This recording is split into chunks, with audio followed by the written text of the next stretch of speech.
गौर निज मनिया नाचे ना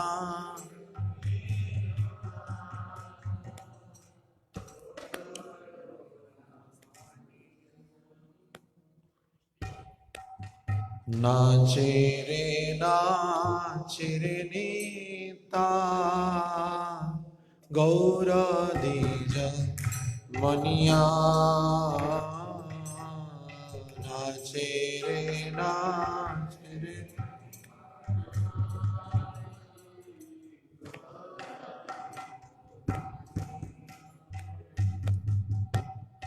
वामे प्रिय गदाधर श्रीवास द्वैतवरा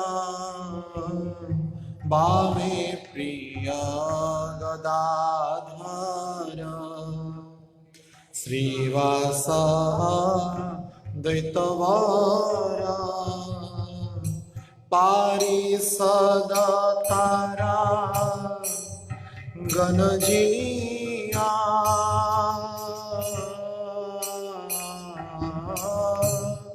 पारिषद तारा गणजिनिया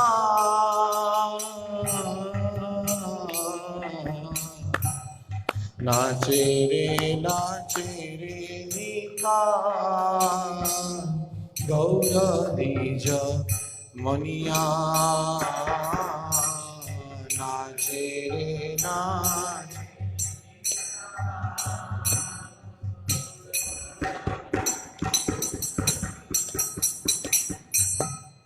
बाजे खोल करताल मधुर संगीत भाल बाजे खोल करताल मधुर संगीत भाल गगन भरिला हरि ध्वनिया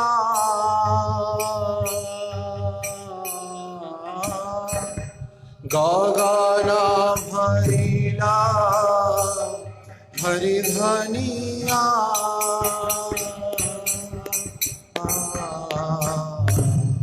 नाचे रे नीता गौर निज मनिया नाचे रे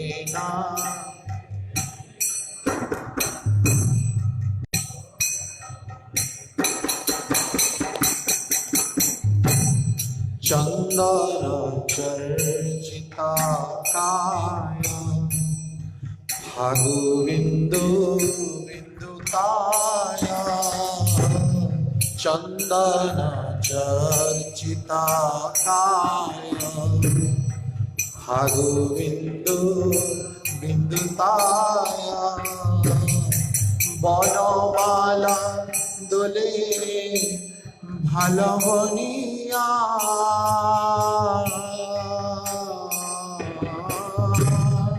बनमाला दोले भालवनिया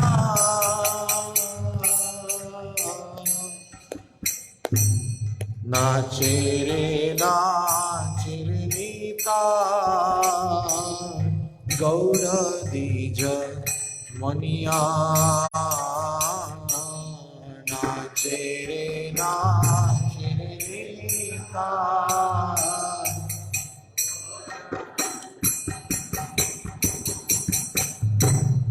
गले शुभ्र उपवीता रूपे कोटि कामजीता गले शुभ्र रूपे कोटि कामजीता चरणे नुपुरा नरनिया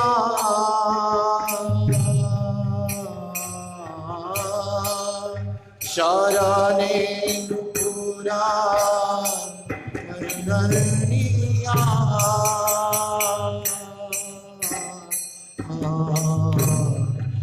चेरे नीता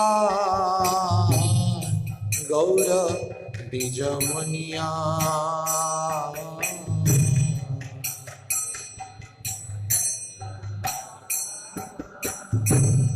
गौर द्विजमनिया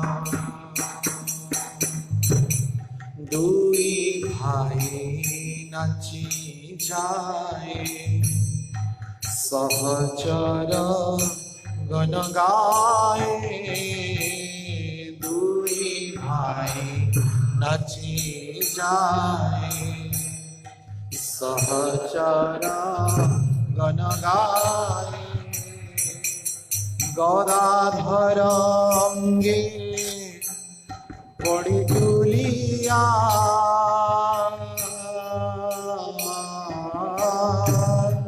गदाधर अंगे पड़ी तुलिया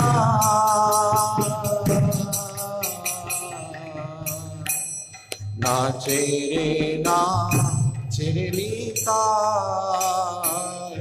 गौर द्विजमनिया नाचे रे ना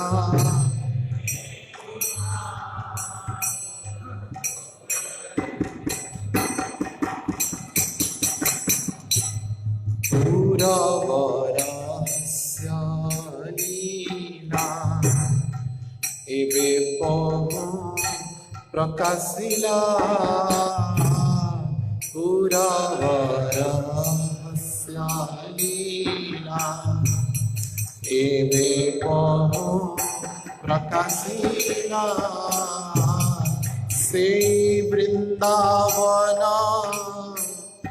এই নদিয়া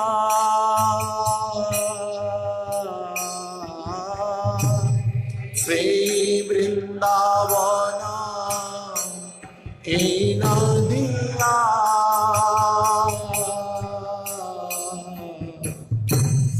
নাচে রে নীতা গৌর দ্বিজমনিয়া नाचे रे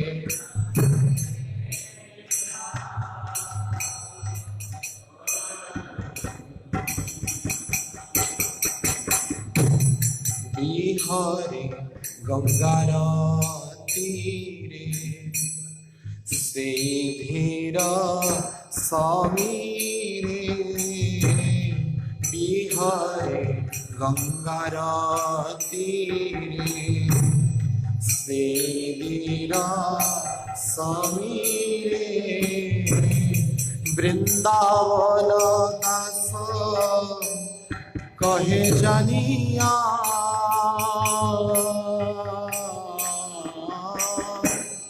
वृंदावन दास कहे जानिया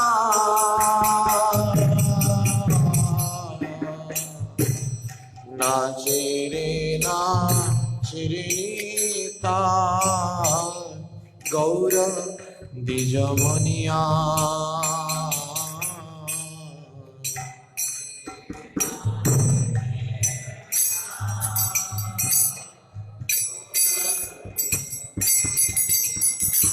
जय गौरनिता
Nitai Gauranga, Nitai Gauranga, Nitai Gauranga.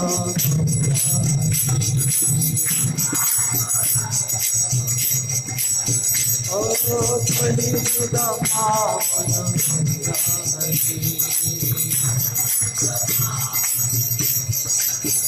Oh, Kali Mata Pavana Hari.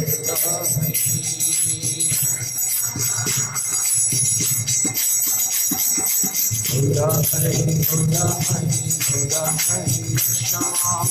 Gaura Hari, Gaura Hari, Gaura Hari Padma.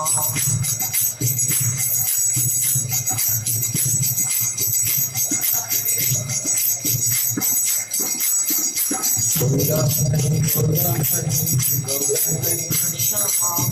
Gaura Hari, Gaura Hari, Gaura Hari Padma.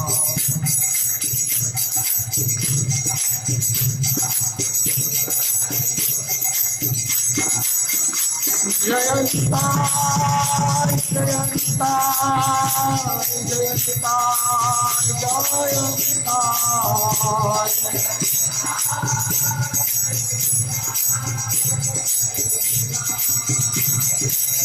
Jaya Gaura, Jaya Gaura, Jaya Gaura,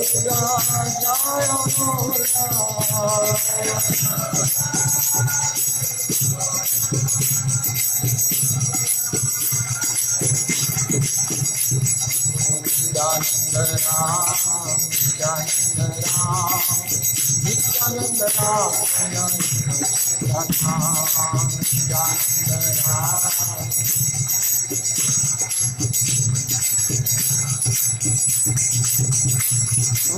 Nityananda Ram, Nityananda Ram. Nityananda Ram, Nityananda Ram. Nityananda Ram, Nityananda Ram. Nityananda Ram. Oh, Nityananda Ram, Nityananda Ram. Jaya Nityananda, Jaya Nityananda, Nityananda, Jaya Nityananda.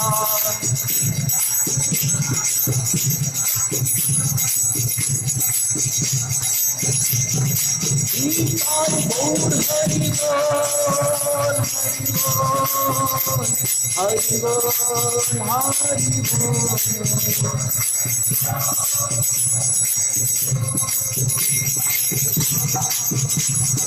Jaya Jaya Prabhupada, Prabhupada.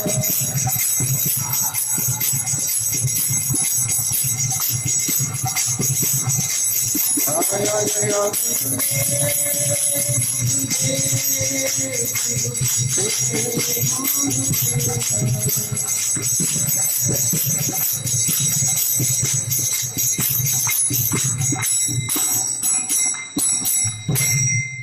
Jain Vishnupad Paramhans परिव्राजकाचार्य Shri Shrimad अभय चरणारविंद भक्तिवेदांत स्वामी श्रील प्रभुपाद महाराज की, ISKCON founder आचार्य श्रील प्रभुपाद महाराज की, जैन विष्णुपाद परमहंस परिव्राजकाचार्य श्री श्रीमद भक्ति सिद्धांत सरस्वती ठाकुर श्रील प्रभुपाद महाराज की, अनंत कोटि वैष्णव वृंद की, नामाचार्य हरिदास ठाकुर की, प्रेम से कहो श्री कृष्ण चैतन्य प्रभु नित्यानंद, श्री अद्वैत गदाधर शिवासादि गौर भक्त वृंद की, ग्रंथराज श्रीमद् भागवतम की, श्री श्री चैतन्य भागवत की, श्री श्री चैतन्य चरितामृत की, श्रील वृंदावन दास ठाकुर पाद की, श्रील कृष्णदास कविराज गोस्वामी की, जगत गुरु श्रील प्रभुपाद महाराज की, पतित पावन श्रील गुरु महाराज की, समवेत भक्त वृंद की, निताय गौर प्रेमानंदे. All glories to same devotees, all glories to same devotees, all glories to same devotees, all glories to Sri Guru and Gauranga Srila Prabhupada Maharaj ki. Om Jnanatimidandhasya Jnananjana ज्ञानाञ्जनशलाकया चक्षुर्णितं येन तस्मै श्रीगुरवे नमः। नमो विष्णुपादाय कृष्णपृष्ठाय भूतले श्रीमते भक्तिवेदान्त स्वामीति नामिने।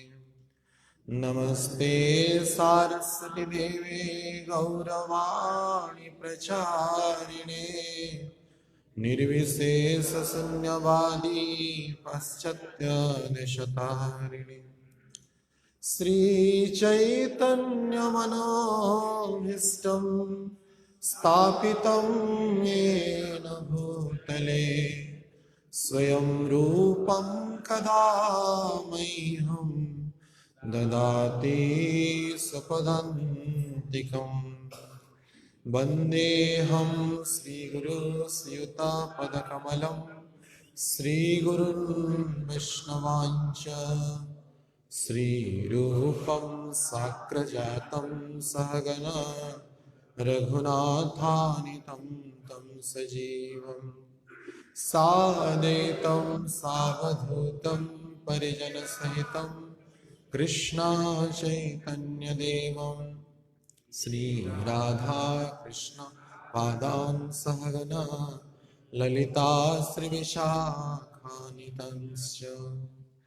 हे कृष्ण करुणार सिंधु दीनबंधु जगत्पते गोपेश गोपिका कांत राधाकांत नमोस्तुते। तप्त कांचन गौरांगी राधे वृंदावनेश्वरी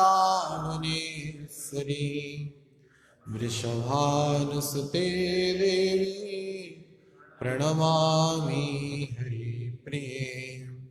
वाञ्छाकल्पतरुभ्यश्च कृपा सिन्धुभ्येव च पतितानां पावनेभ्यो वैष्णवेभ्यो नमो नमः। नमो महावदानाय कृष्णा प्रेम प्रदायते कृष्णाय कृष्ण चैतन्य नाम्ने गौरतिशे नमः। जय श्री कृष्ण चैतन्य प्रभु नित्यानंद श्री अद्वैत गदाधर शिवासादि गौरभक्तवृंद। हरे कृष्णा कृष्णा कृष्णा हरे हरे हरे राम राम राम हरे हरे। मूकं करोति वाचालं पंगुं लंघयते गिरिं यत्कृपातमहं वन्दे श्रीगुरो दीनतारिणं परमानन्दमाधवम्। ॐ नमो भगवते वासुदेवाय।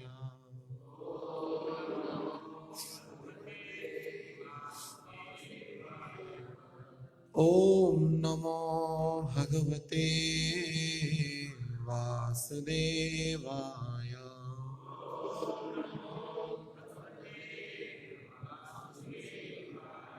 ॐ नमो भगवते वासुदेवाय।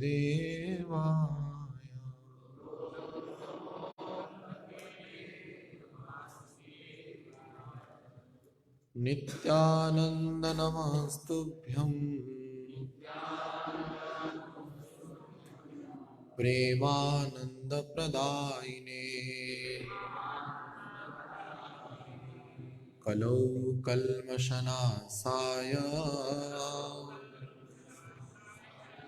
जह्नवापतये नमः।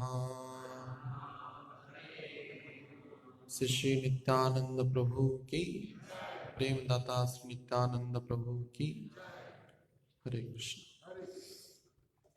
परम करुणा के अवतार श्री श्री नित्यानंद प्रभु की अहित की कृपा करुणा के द्वारा जीवन के परम सौभाग्य के विषय वस्तु उन भगवान नित्यानंद प्रभु के अद्भुत गुण चरित्र के बारे में हम सबको अवगाहन करने का परम अवसर प्राप्त हो रहा है। यह हमारी कोई निजी योग्यता नहीं है, अपितु उन आचार्यों की तथा नित्यानंद प्रभु की सर्वोपरि श्रील प्रभुपाद जी की यह अशेष कृपा है, जिसके कारण कुछ काल हम उनके दिव्य गुण कीर्तन में अतिवाहित करने का अवसर प्राप्त कर रहे हैं। तो आलच्य नित्यानंद प्रभु के चरित्रों पर आचार्यों ने ही जो मत स्थापित किया है उस पर हमको चर्चा करने की चेष्टा करेंगे। तो कल हम नित्यानंद प्रभु के व्यास पूजा के उपलक्ष्य में चैतन्य महाप्रभु कैसे दिव्य षडभुज गौरांग हलमुसल शंख चक्र गदा पद्म आदि षडभुज स्वरूप का दर्शन कराए, उस पर चर्चा कर रहे थे। तदुपरांत नित्यानंद प्रभु के चरित्र के बारे में आगे जाकर के श्रील वृंदावन दास ठाकुरपाद वर्णना करते हैं कि जब तक नित्यानंद प्रभु आए नहीं थे तब तक प्रेम सर्वत्र वितरण नहीं होगा, यह सबको पता था, विशेष करके अद्वैत आचार्य को। तो इसके कारण जब तक नित्यानंद प्रभु आए नहीं थे तब तक अद्वैत आचार्य भी शांतिपुर में ही थे। लेकिन जब अद्वैत आचार्य जान गए कि नित्यानंद प्रभु का आगमन नवद्वीप में हो गया है, तो तुरंत ही वो अपने परिवार के सहित वो शांतिपुर में स्थित अपने गृह को त्याग करके संपूर्ण रूप से नवद्वीप मायापुर में वास करने के लिए, चैतन्य महाप्रभु का सानिध्य प्राप्त करने के लिए तथा उनकी संकीर्तन लीला में सम्मिलित होने के लिए वो आ गए। आप देखे होंगे मायापुर में श्रीवास आंगन के आगे ही अद्वैत निवास है। तो अद्वैत आचार्य और आकर के पहले ही चैतन्य महाप्रभु को प्रणाम करने के उपरांत नित्यानंद प्रभु के चरण में समर्पित हो गए। वैसे व्यवहारिक रूप में देखा जाए तो उस समय नित्यानंद प्रभु की 32 साल की आयु थी और अद्वैताचार्य बहुत वृद्ध हो गए थे। लेकिन भगवान साक्षात भगवान को देख करके अद्वैताचार्य पूर्णतः अपनी काय मन वाक्य से नित्यानंद प्रभु के चरणों में समर्पित हो गए। और विशेष करके अद्वैत आचार्य जो है महाविष्णु सदाशिव के अवतार हैं और मूल संकर्षण के स्वरूप से नित्यानंद प्रभु है। और इसका अर्थ यह है कि नित्यानंद प्रभु से ही सदाशिव या महाविष्णु यानी कि कारणोदक विष्णु का प्राकट्य हुआ है। तो नित्यानंद प्रभु से अद्वैत आचार्य का प्राकट्य हुआ है तत्व दृष्टि से देखा जाए। तो इसके कारण दोनों ही एक स्वरूप से माने नित्यानंद प्रभु से स्वरूप से निकलने के कारण अद्वैत आचार्य और नित्यानंद प्रभु के बीच में बड़ी कौतूहल रूपक प्रेम था। एक दूसरे को प्रेम बसा वो गाली गुलज करते थे।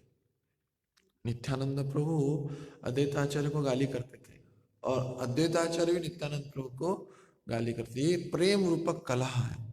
तो इस प्रेम रूपक कलह में यह लीला को संदर्शन करके जो कोई भी संशय करेगा, श्रील वृंदावन दास ठाकुर कहते हैं मैं उसके माथे पर मारूंगा। वृंदावन दास ठाकुर क्रोध में बोलते हैं कि जो भी नित्यानंद प्रभु और अद्वैत आचार्य के प्रेम कलह को सुनने के बाद भी, इस ग्रंथ को अध्ययन करने के बाद भी जो उनको असम्मान करेगा और संशय रखेगा, मैं उसको मारूंगा और उसका मृत्यु निश्चित होगा और वो नरकगामी होगा। वो कहते हैं हासी बोले ভালো হইল নিতাই এতদিন তোমার ना गाली नाही पाए। मैं इतने दिन से किसको गाली करूंगा मैं सोच रहा था।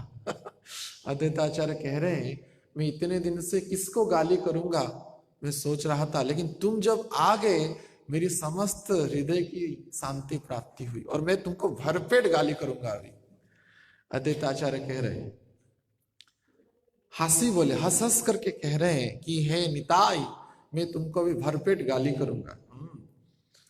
एतो दिन तुम्हार नागाली नहीं पाए, इतने दिन तुमको गाली किया नहीं, हाँ आज मुझे गाली करने का परम अवसर प्राप्त हो रहा है। और इसलिए तुमको मैं छोड़ूंगा नहीं।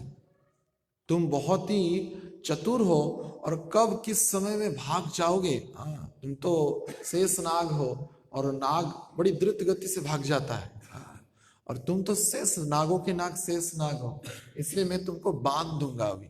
हाँ, যাই না কোথায় আজি রাখিমু বান্ধিয়া, ক্ষণ বলে प्रभु क्षण बोले मातालिया। हे नित्यानंद मैं तुमको बांध दूंगा, प्रेम में तुमको बांध दूंगा। और कभी अद्वैताचार्य प्रेम में नित्यानंद प्रभु को हे प्रभु नित्यानंद, हे प्रभु नित्यानंद कह करके उछलते थे और कूदते थे और नाचते थे। और कभी माताल, रे माताल तू कहां से आ गया, इतना दिन कहां तक था, ऐसा कह करके गाली भी करते थे। ये अद्भुत दृश्य वैष्णव देख करके आश्चर्यचकित हो जाते थे। कैसा अद्भुत प्रेम अद्वैताचार्य और नित्यानंद प्रभु के बीच में है। तो ये नित्यानंद प्रभु के स्वरूप से ही सदाशिव अवतार, महाविष्णु के अवतार अद्वैताचार्य प्रकट हुए। तो इसलिए इनकी लीलाओं को देख करके किसी को भी संशय नहीं करना चाहिए। दिव्य भगवत लीला है और यह प्राकृत बुद्धि से नहीं समझा जा सकता है। चैतन्य महाप्रभु इसलिए यह दो कृष्ण संबंध गौर संबंध लीला को अचिंत वेदावेद तत्व कहा है। हमारे चिंता से परे है। जड़ चेतना में यह हम कभी भी समझ नहीं सकते। और ऐसे भाव से अद्वैत आचार्य और नित्यानंद प्रभु बड़े प्रेम में श्रीवास आंगन में जब संकीर्तन होता था, एक दूसरे को सम्मान भी करते थे और एक दूसरे को माला भी पहनाते थे, एक दूसरे को प्रणाम करने के लिए भागते थे। नित्यानंद प्रभु कभी कभार अद्वैत आचार्य का चरण पकड़ने के लिए भागते थे और अद्वैत आचार्य कभी कभार नित्यानंद प्रभु का चरण पकड़ने के लिए भागते थे। तो दोनों में दौड़ लगता था। तो नित्यानंद प्रभु, रे बुढ़ा तू दौड़ पाएगा मेरे सामने? नित्यानंद प्रभु बोलते तू बूढ़ा हो गया है तो तू नहीं दौड़ पाएगा, हाँ मैं युवक हूं। वो अद्वैताचार्य बूढ़ा हुआ तो क्या, मेरे में तुम्हारी तो बल है। अद्वैताचार्य कहते थे कि मैं बूढ़ा हो गया तो क्या हुआ, मेरे में जो बल है तुमने ही तो दिया है, तो इसलिए मैं भी तुमको पकड़ ही लूंगा। तो प्रेम के कारण दोनों दूसरे को ऐसे पकड़ लेते थे और एक दूसरे का चरण पकड़ते थे, एक दूसरे का उच्छिष्ट खाते थे, एक दूसरे को माला पहनाते थे, इस प्रकार के एक दूसरे को चंदन अगुरु आदि लगाते थे। इस प्रकार की विविधीय लीला अद्वैत आचार्य और नित्यानंद प्रभु के बीच में हुआ। तो इस प्रकार के लीलाओं के वर्णना करने में एक अध्याय वर्णना की वृंदावन दास ठाकुर। तो समय तो समीचीन है नहीं, तो उसके ऊपर अगर वास्तविक नित्यानंद प्रभु के विषय में एक एक पैर की चर्चा किया जाए तो सालों पर्यंत कथा चलेगा। इतनी लीला है नित्यानंद प्रभु की, क्योंकि वृंदावन दास ठाकुर ही नित्यानंद प्रभु के अंतिम शिष्य थे। तो कनिष्ठ शिष्य होने के कारण संपूर्ण कृपा कटाक्ष उनके ऊपर ही प्रभावित हो गया। और यद्यपि ये लिखे थे, चैतन्य भागवत लिखने के लिए प्रस्तुत हो रहे थे, लेकिन आधा से ज्यादा नित्यानंद प्रभु की लीला वर्णना कर दी है चैतन्य भागवतों में, आधा से ज्यादा। तो इसी के कारण चैतन्य महाप्रभु की अनेक लीलाएं छूट गई। तो जो वृंदावन दास ठाकुर ने वर्णना नहीं किया, कृष्णदास कविराज गोस्वामी कहते हैं उन्होंने लीला को ही या कुछ मुख्य लीला को ही उन्होंने चैतन्य चरितामृत ग्रंथ में लिखा। बाकी कृष्णदास कविराज गोस्वामी ने ज्यादा तत्व विचार किया है पहले प्रथम परिच्छेद आदियों में, तो पहले के खंडों में। तो वृंदावन दास ठाकुर इस प्रकार के अद्भुतम अद्वैत आचार्य और नित्यानंद प्रभु की प्रेम रूपक चर्चा करते हैं और अंतिम में कहते हैं, जेना बुझे दोहार कलह पक्ष धरे, एक बंदे आर निंदे से जन मरे। ए दुईर प्रीति जेना अनंत शंकर, दुई कृष्ण चैतन्यर प्रिय कलेवरा। वृंदावन दास ठाकुर कहते हैं, जेना बुझे दोहार कलह पक्ष धरे। जो इनकी अत्यंत गुह्यतम लीलाएं, अद्वैत आचार्य तथा नित्यानंद प्रभु की गुह्यतम लीलाएं जो समझ नहीं पाएगा और उनके कलह पक्ष को ही पकड़ेगा।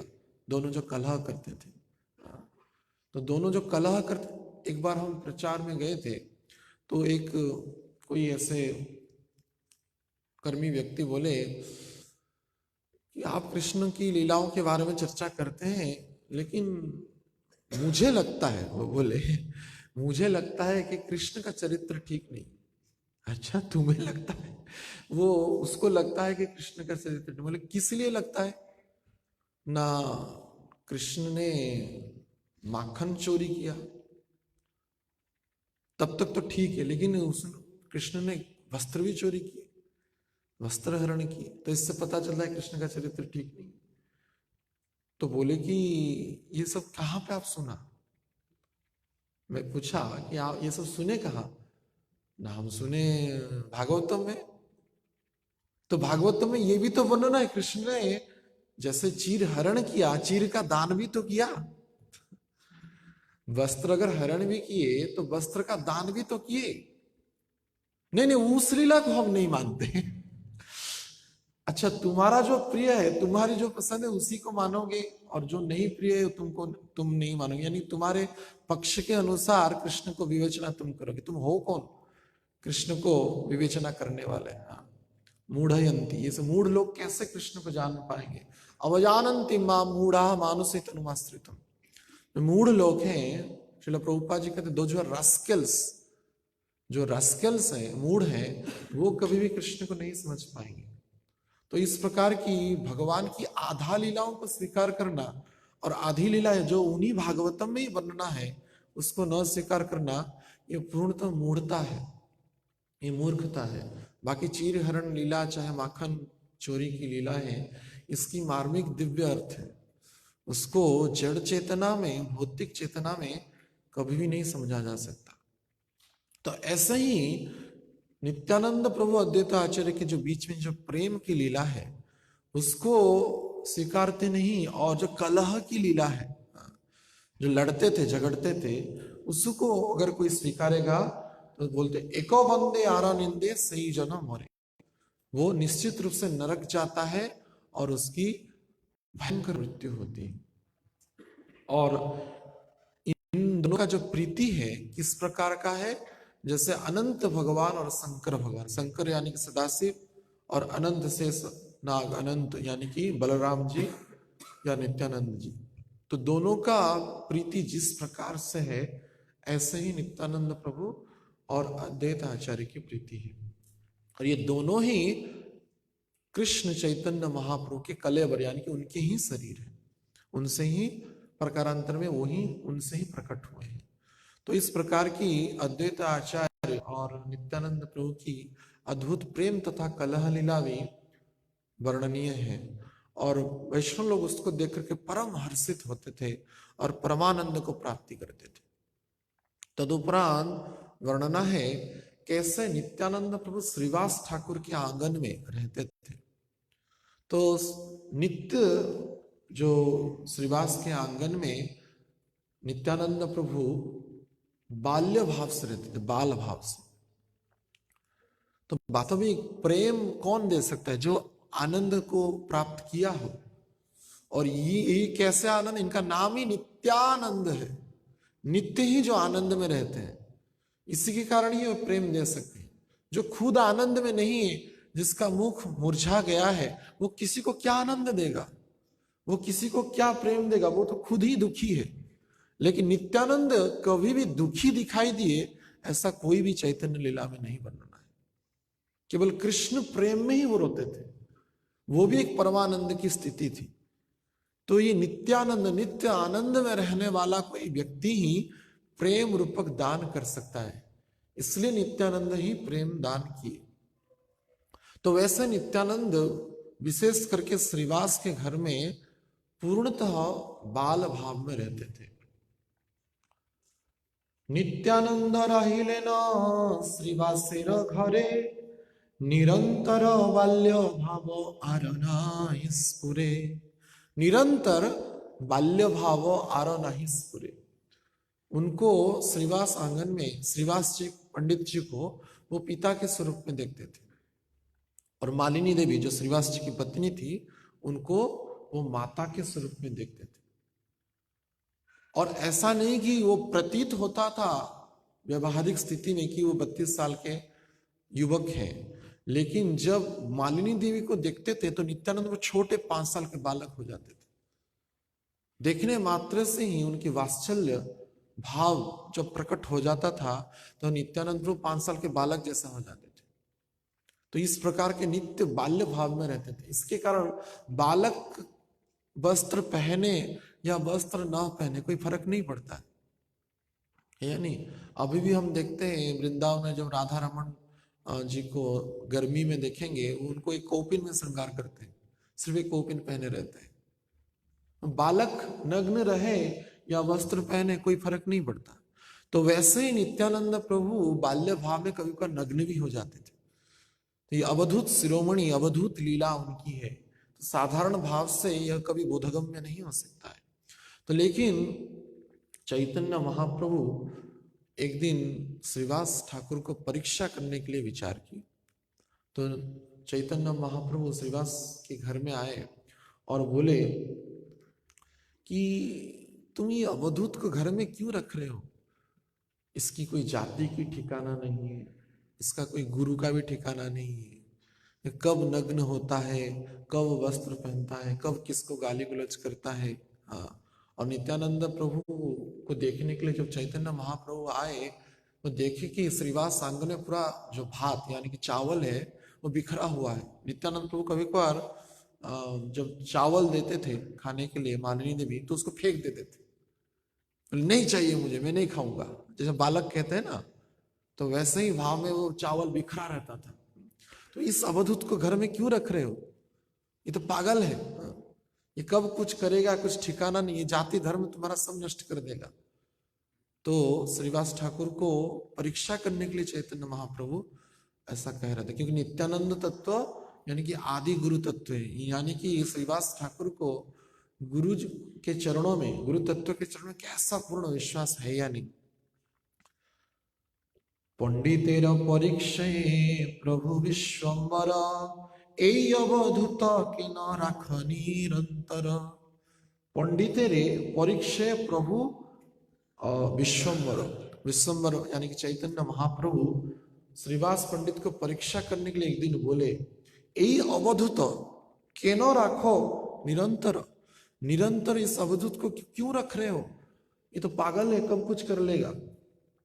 तो स्मित हास्य करने लगे। श्रीवास ठाकुर इसको श्रवण करने के उपरांत स्मित हास्य कह करके बोले कि हे चैतन्य महाप्रभु, आप मुझे ऐसा वचन कह रहे हैं, ये वास्तविक यद्यपि ये दुस्साहस है मेरा, लेकिन ये आपके लिए अनुकूल नहीं है, ना ये मेरे सुनने के लिए अनुकूल है, लेकिन फिर भी आप अगर बोल रहे हैं तो मैं इसके उत्तर देने की दुष्चेष्टा कर रहा हूं। तो श्रीवास ठाकुर बोले दिन को जे तोमा भजे से मोर प्राण नित्यानंद तोर देहे आमाते प्रमाण। दिनों को जो भोजे तुम्हार, एक दिन भी आपको कोई अगर भजन करेगा तो वो मेरे लिए प्राण के समतुल्य है। सोचिए श्रीवास ठाकुर वैष्णव की आदर कितना उच्च कोटि का देते हैं। जो एक दिन भी आपका भजन करेगा वो सिर्फ सम्माननीय नहीं कह रहे, वो मेरे प्राण है। तो वैष्णव का आदर और सत्कार किस भाव से होना चाहिए श्रीवास ठाकुर के वचन में पता चलता है। एक दिन भी कोई भजन कर ले तो उनके लिए वो प्राण बन गया। तो श्रीवास ठाकुर है कौन? हाँ, नारद मुनि के अवतार है। हाँ, तो नारद मुनि इसलिए नारद मुनि इसलिए इनके ही अंतःकरण में ऐसा भाव उत्पन्न हो सकता है। वास्तविक वैष्णव पूर्ण रूप से सम्माननीय है और तीनों काल में ही वो आदरणीय है, कभी भी रंच मात्र के निंदा के योग्य है ही नहीं। बेस मात्र का भी वैष्णव, ऐसा भी लिखा गया है भागवतम में, चैतन्य भागवत में, कोई वैष्णव हो ना हो लेकिन बेस भी धारण कर ले तब भी उसको सम्मान देना चाहिए। तो नित्यानंद प्रभु के चरणों में श्रीवास ठाकुर की इतनी श्रद्धा और विश्वास थी, वैष्णव मात्र के प्रति उनकी इतनी श्रद्धा और सम्मान थी। वो बोल रहे वो मेरे प्राण है जो आपको एक दिन भी भजन करे। इस संबंध में शिव जी जो निम्नगानी यथा गंगा वैष्णवानाम यथा शंभु, वैष्णव में सबसे अग्रगण्य शिव जी हैं, ऐसा श्रीमद् भागवतम में प्रमाणित हुआ है। क्यों वो वैष्णव में अग्रगण्य? ऐसा विष्णु पुराण के एक कथा में प्राप्त होती है कि एक बार शिव और पार्वती वृषभ पे आरोहित होकर के जा रहे थे, तो देखे एक वैष्णव आंख बंद करके भगवान का नाम कर रहे हैं। तो तुरंत ही शिव पार्वती वृषभ से उतर करके उन वैष्णव को प्रणाम किया। तो ये तो लाजमी था ही, वैष्णव को देखे तो प्रणाम करना। तो कुछ समय के बाद वो वहां से चले गए। तदुपरांत एक रिक्त स्थान पे कोई था ही नहीं, शिव जी उतर करके पुनः प्रणाम किए। तो पार्वती जी बोले, प्रश्न किए शिव जी को कि हे शिव जी, आप यहाँ पे क्यों प्रणाम किए? कुछ समय पहले तो एक वैष्णव को देखे जो आपके आराध्य भगवान की भजन कर रहा था, तो उनको तो प्रणाम किए, यह ग्रहणीय है, लेकिन यहाँ पे तो कोई है ही नहीं, किसको आप प्रणाम कर रहे हैं? तो शिव जी बोले, थोड़ा स्मित हास्य कर करके शिव जी बोले, ना हे पार्वती, आपको पता नहीं, लेकिन 1000 वर्ष पूर्व पहले इस स्थान में कोई एक वैष्णव भगवान का नाम करते थे, इसलिए मैं इस स्थान को प्रणाम करा हूं जिस स्थान में वो वैष्णव बैठ करके भगवान का नाम करते थे। तो शिव जी की अद्भुत वैष्णव के प्रति श्रद्धा दे, यानी 1000 सालों पहले जो कोई वैष्णव यहाँ पे भजन कर रहे थे, भक्ति कर रहे थे, नाम कर रहे थे, तो उसके कारण शिव जी वहां पे प्रणाम किए। कुछ समय के उपरांत पुनः शिव जी नंदी जी से उतर करके पुनः एक रिक्त स्थान को प्रणाम किए। तो पुनः पार्वती जी प्रश्न की कि आप इस स्थान को क्यों प्रणाम कर रहे हैं, यहाँ पे कौन है, या यहाँ पे भी कोई पहले भजन करता था? बोले शिव जी बोले, ना, यहाँ पे कोई भजन करता नहीं था, लेकिन 1000 साल के बाद भविष्य में इस स्थान पे कोई एक वैष्णव भजन करेंगे और भगवान का नाम करेंगे, इसके कारण मैं इस स्थान को प्रणाम कर रहा हूं। तो इसीलिए वो निम्नगानी यथा गंगा वैष्णवानाम यथा शंभु, नदियों में जैसे गंगा जी पवित्र हैं, वैष्णव में सबसे अग्रगण्य और श्रेष्ठ शिव जी। 1000 माने बाद में भविष्य में कोई अगर वैष्णव यहाँ पे आकर के भजन करेगा, नाम करेगा, भक्ति करेगा, इसके कारण शिव जी उसको प्रणाम कर रहे हैं। तो सोचिए आप सबको कितने बार प्रणाम कर रहे होंगे शिव जी, विचारणीय है। हाँ, आप तो निरंतर भगवान की नाम कर रहे हैं, प्रभुपाद जी के सानिध्य में है, मंदिर में रह रहे, तो सोचिए हमको हमारी दायित्व और हमारी मर्यादा कितनी बड़ी है। हम नाम मात्र के भक्त हैं, लेकिन शिव जी हमको 3 बार प्रणाम करते हैं। शिव पुराण में वर्णना है, कोई एक बार भी नाम ले ले, मैं उसको 3 बार नित्य प्रणाम करता हूं, वो कहते हैं शिव जी। तो कितना हमारे ऊपर दायित्व और मर्यादा है। हमारी जो श्रील प्रभुपाद जी ने हमको कृपा करके चैतन्य महाप्रभु का जो प्रेम रूपक नाम प्रदान किया है, भक्ति प्रदान किया है, भगवत वेश तिलक कंठी आदि प्रदान किया है, नित्य प्रसाद की व्यवस्था की है, तो हमारे ऊपर कितनी बड़ी उत्तरदायित्व है। तो इससे हम अनुमान लगा सकते वैष्णव कितने अग्रगण्य हैं, कितने श्रेष्ठ हैं, कितने सम्माननीय हैं, कितने पूजनीय हैं, कितने आतिथ्य के योग्य हैं। एक दिन भी कोई अगर भजन करे तो श्रीवास ठाकुर कहते हैं वो मेरे प्राण है। और नित्यानंद के बारे में क्या कह रहे हैं? नित्यानंद तोर देहे आमाते प्रमाण। नित्यानंद तो आपके देह के समतुल्य ही, आपके शरीर से वो अभिन्न है। तो ऐसा नित्यानंद अगर कुछ भी कर ले, यहां पे अतुट गुरु विश्वास की गाथा, ऐसा ऐतिहासिक उक्ति शायद कोई शास्त्र में है ही नहीं जो वृंदावन दास ठाकुर यहां पे प्रदान कर रहे हैं। श्रीवास ठाकुर पुनः कहते हैं, मोदीराज मणि जदि नित्यानंद धरे,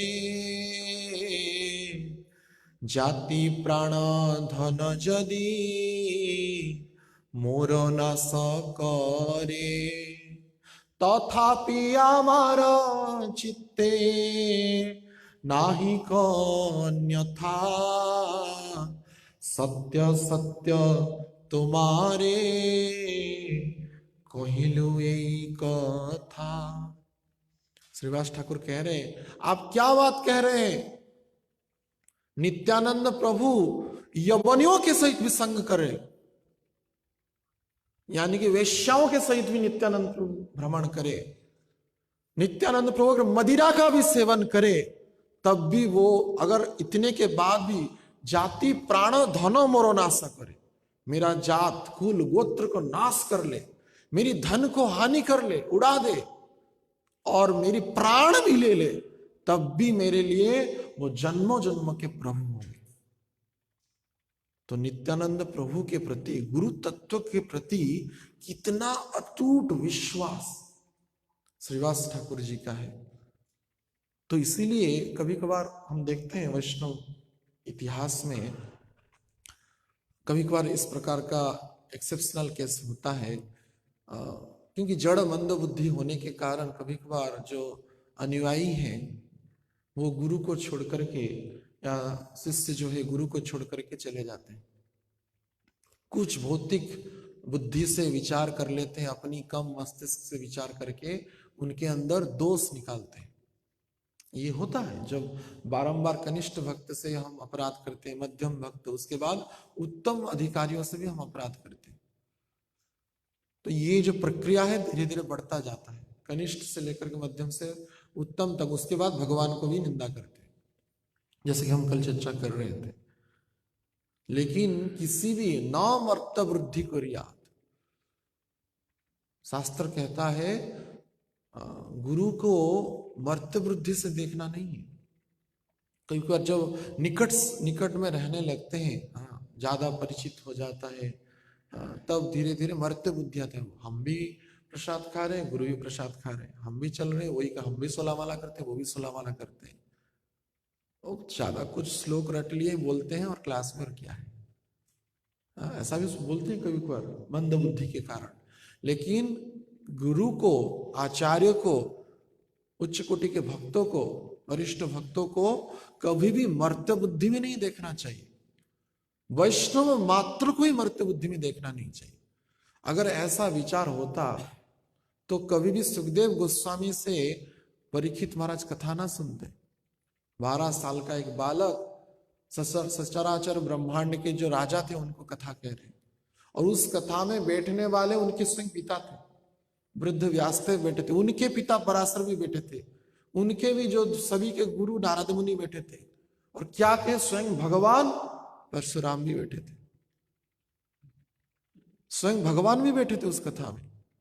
तो हम विचार कभी बार करते हैं, अरे ये जूनियर है, इससे क्या सुनेंगे।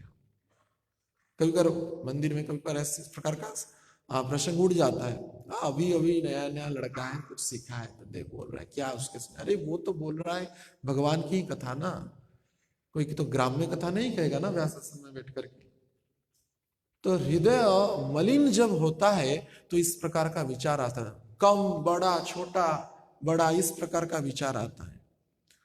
तो इसीलिए गुरु के विषय में, आचार्यों के विषय में, विशेष करके शुद्ध भक्तों के विषय में मर्त्य वृद्धि करना महाभयंकर कार्य होता है। तो इसलिए श्रीवास ठाकुर अंतिम उक्ति तक चले गए, अंतिम उक्ति तक, मोदीराज बनी जदी नित्यानंद धरे, जाति प्राण धन जदि मोर न सकरे। चाहे मदिरा ही पकड़ ले क्यों, हमारी क्या अधिकार है हम गुरु को देखें? हमको कौन अथॉरिटी दिया है कि हम गुरु के कार्य को देखने लगे? तो हमारा अधिकार के क्षेत्र में ये है ही नहीं। चक्षुदान दिल जई जन्मे जन्मे प्रभु से, जिन्होंने चक्षुदान दिया है जन्मों जन्मों के लिए वो मेरे प्रभु हैं। अब मान लीजिए कोई मर्त्य बुद्धि से इस प्रकार का विचार है, अगर तुम इतने बड़े वैष्णव हो तो तुम गुरु को उद्धार करो। गोविंद महाराज कहते थे तुम अगर इतने बड़े वैष्णव हो कि गुरु की एक्टिविटी को देखने की तुम्हारी अधिकार है, तो मैं तुम्हारे समक्ष हाथ जोड़ता हूं, मुझ पतित को उद्धार करो तुम अपने भक्ति से। तो ये जो मर्त्य बुद्धि हम करते हैं ये बड़ी भयंकर कार्य है। निश्चित रूप से अनंत काल तक नरक यामी होना निश्चित है। जो गुरु के तथा आचार्यों के वरिष्ठ भक्तों के कार्य को अपने, श्रील प्रभुपाद जी कहते जजमेंट का जो आंख होता है ना, बड़ी डेंजरस होता है। जजमेंट करना हर एक को, अपनी जो क्या बोलते हैं तराजू में उसको तोलना, अपनी कम मस्तिष्क में, हमारे अंदर जो कम मस्तिष्क है उसको अपनी बुद्धि के अनुसार तोलना बड़ी भयंकर कार्य होता है।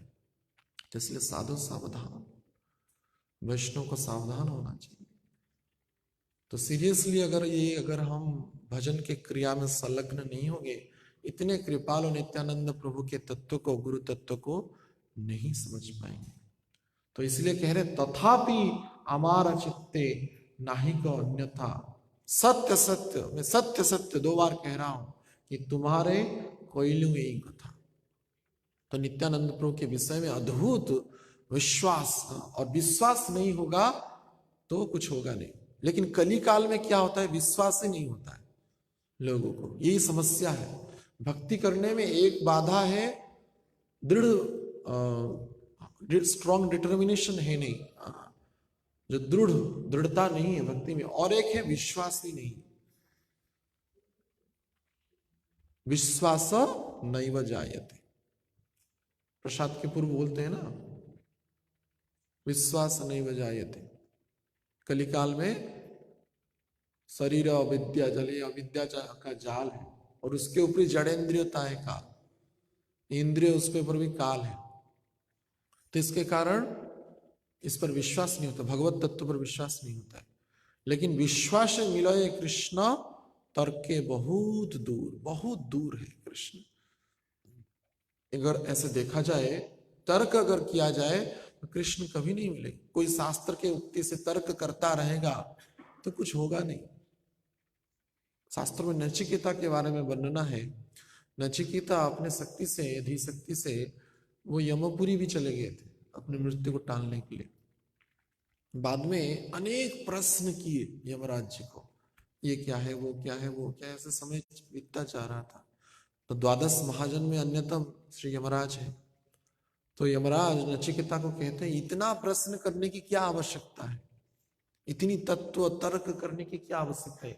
एक ही सत्य है कृष्ण, और कृष्ण का भक्ति, और सभी कम समय के लिए ही सत्य है और बाकी सब असत्य है।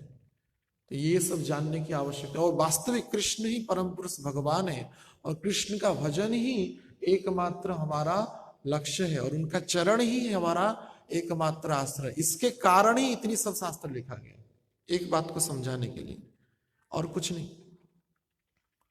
तो ये विश्वास जो है बड़ा महत्वपूर्ण है। जैसे कि श्रीवास ठाकुर का नित्यानंद प्रभु के चरणों के प्रति विश्वास था। तो यह सुनकर के चैतन्य महाप्रभु अत्यंत प्रसन्न होकर के हुंकार करने लगे, हरि बोल हरि बोल हरि बोल हरि बोल कहते उच्चारण करने लगे। चैतन्य महाप्रभु बहुत परम प्रसन्न हुए और बोले कि हे श्रीवास, तुम्हारा गुरु तत्व नित्यानंद तत्व के प्रति इतनी विश्वास है, इसके कारण मैं बहुत प्रसन्न हूं, और इसलिए मैं तुमको वरदान देना चाहता हूं। वरदान मांगो तुम, क्या वरदान तुमको चाहिए?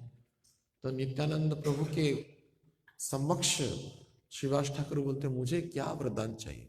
जिसको गौर निताई मिल गया, साक्षात भगवान ही मिल गए, उसको और क्या वरदान चाहिए? तो फिर भी नित्यानंद प्रभु के प्रति उनकी इतनी दृढ़ विश्वास को देख करके चैतन्य महाप्रभु अत्यंत प्रसन्न होते हैं और एक वरदान देते हैं, यदि लक्ष्मी भिक्षा करे नगरे नगरे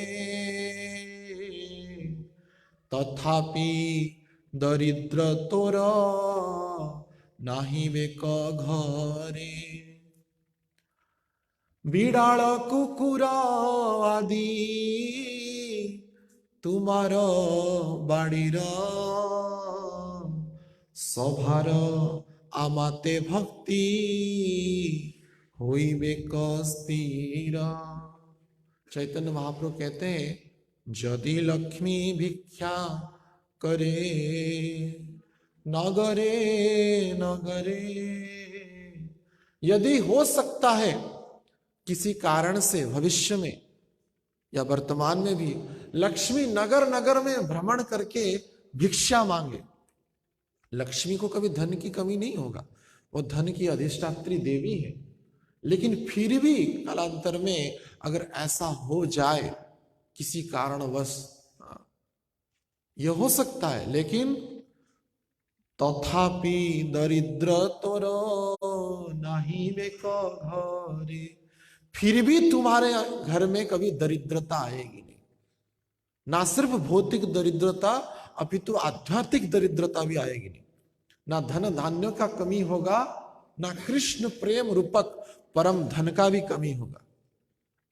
और इतना प्रसन्न हो गए चैतन्य महाप्रभु, श्रीवास ठाकुर को ये वरदान देते हैं कि ना सिर्फ तुम अपितु तुम्हारे घर के जितने बिल्ली और कुत्ते आदि प्राणी भी है उनको मेरा परम भक्ति प्राप्त हो जाएगा। मनुष्य के बाद क्या करें?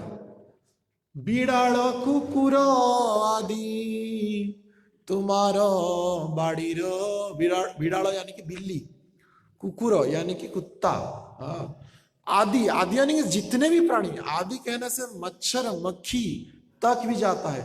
84 लाख जीव जोनि जितने भी श्रीवास आंगन में है सबको प्रेम भक्ति प्राप्त होगा। चैतन्य महाप्रभु इतना इतना हृदय प्रसन्न से ये वरदान देते हैं। सवारो आमाते भक्ति हुई बिना स्थिर हो। यहाँ पे स्थिर भक्ति कह रहे, जैसे जड़ भरत जी का प्रेम स्थिति तक चला गया था भरत महाराज जी का, और उसके बाद हिरण को देख करके विचलित हो गए, लेकिन ऐसा उनका होगा नहीं। तुम्हारे घर के बिल्ली कुत्ते का भी स्थिर भक्ति होगा, दृढ़ भक्ति होगा, शुद्ध भक्ति होगा, और सभी भगवत धाम जाएंगे। इतनी प्रसन्न होकर के चैतन्य महाप्रभु श्रीवास ठाकुर को वरदान दी। यह गुरु के चरणों में, शुद्ध भक्तों के चरणों में जो परम भक्ति, प्रेमा भक्ति, विश्वास भक्ति करते हैं, ऐसा ही चैतन्य महाप्रभु उनको वरदान देते हैं। तो इसलिए विश्वास से मिला ही कृष्ण, तर्क में भगवान मिलते नहीं है। तो इसके कारण हम सबको भी गुरुपाद पद्म पर, नित्यानंद तत्व पर पूर्णतः विश्वास करना चाहिए।